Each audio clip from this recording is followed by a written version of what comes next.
Hey, I'm Scott, and these are my kids. Hi. And today we're going to unbox this Zhiyun Crane-M2.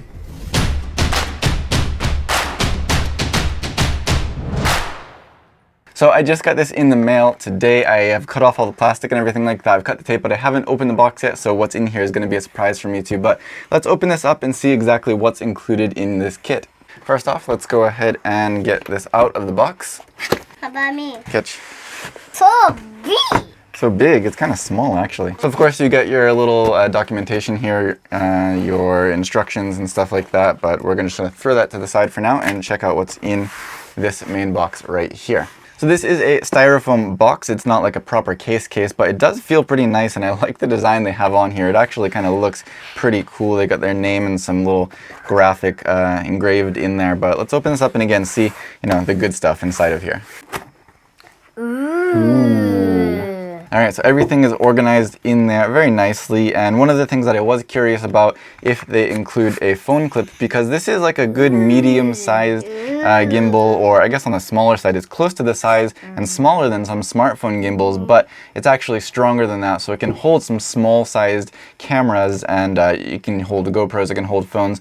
I'm curious if this is actually going to stabilize phones better than a weaker phone-specific gimbal will do, but they did include this phone clip in here, so you're ready to go with a phone on here right out of the box. Of course, there's a USB-C cable in here for charging the gimbal. Of course, you get a little mini tripod, and there is also a little kind of leather strap here, so like a wrist strap, so that way you can hold onto that a little bit more securely. You get a little thumb screw that I think is going to go on the bottom of the plate to screw your camera or accessories or whatever into the gimbal itself. And of course, you get the actual plate that you will mount your phone or your camera or your GoPro to, and that's where the little screw, the thumb screw, will go into the two positions here. You can screw it in, maybe depending on what you have on there.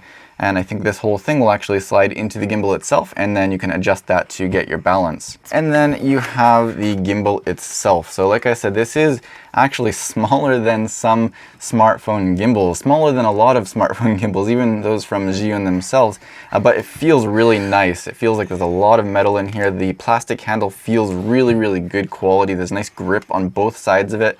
You got just a few buttons on here that should be nice and simple. You got a little trigger on the back here that should kind of help you out with some of the different modes, I'm sure, in returning to home. It's pretty standard in terms of what it looks like. You don't have a wheel on here, but you do have a little slider for wide and tele, and I'm sure there's a few things you can do with that.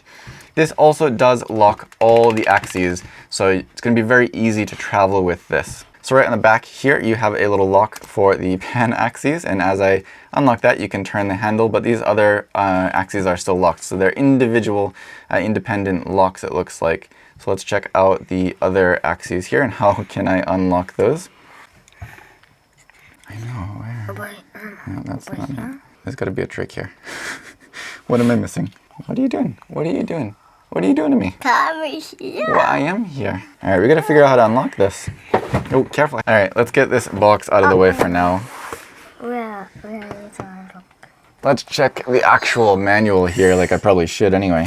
We figured it out. So to get this roll axis unlocked from here, it's actually got some grooves in it that will kind of lock it into the base here when you have it slid all the way down. So to get it out from that position, you're going to actually unlock the screw that lets you balance that roll axis, and then just slide it up a little bit, and those grooves will no longer be in the way. So you can possibly see here, there's some little grooves on the back of this arm here, and there's some grooves on the bottom of this right on top of the handle. So when you slide that all the way down for transportation, that will actually just lock right into there because of those grooves. And then there's actually this little pin right in there. So when you push this all the way down, so that way you can lock that roll axis, that pin gets pushed up through the other side, and that will lock into a little hole that's in the bottom of this part on the tilt axis.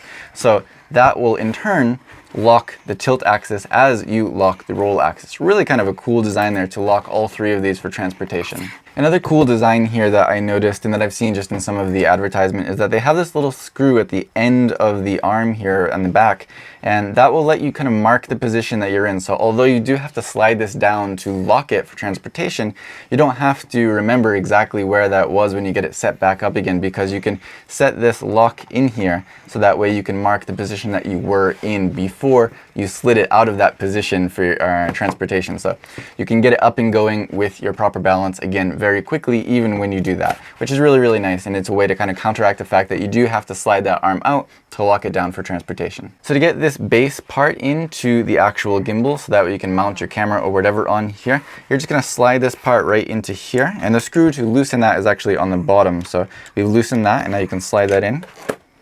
And there's a little lock on here, a little push button lock, so that way it doesn't accidentally come out and drop your camera or whatever you have mounted on here. And once you get it into position for your balance, you can go ahead and tighten that screw on the bottom to hold it in place.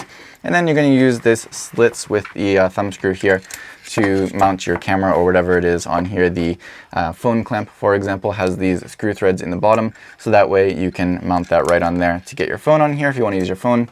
If you have a GoPro or something, usually you have something with a female screw thread on the bottom of it that you can use to mount your GoPro, so that would work in the same way. And if it's something small that you need to get closer to the motor here for balance purposes, you have that second slot as well. So I haven't powered this up yet. I'm going to go ahead and charge it before I get my first use in, but then I will play around with it for a little while, and I will come back with an actual review in terms of how it is when actually using it, if it actually does stabilize a phone better than a smaller, weaker phone stabilizer, and how it performs otherwise as well, all the menus, things like that, and I will have a full review. So if there's anything specific that you want to see, leave it in the comments below, and I will be sure to address that when I make my final review video.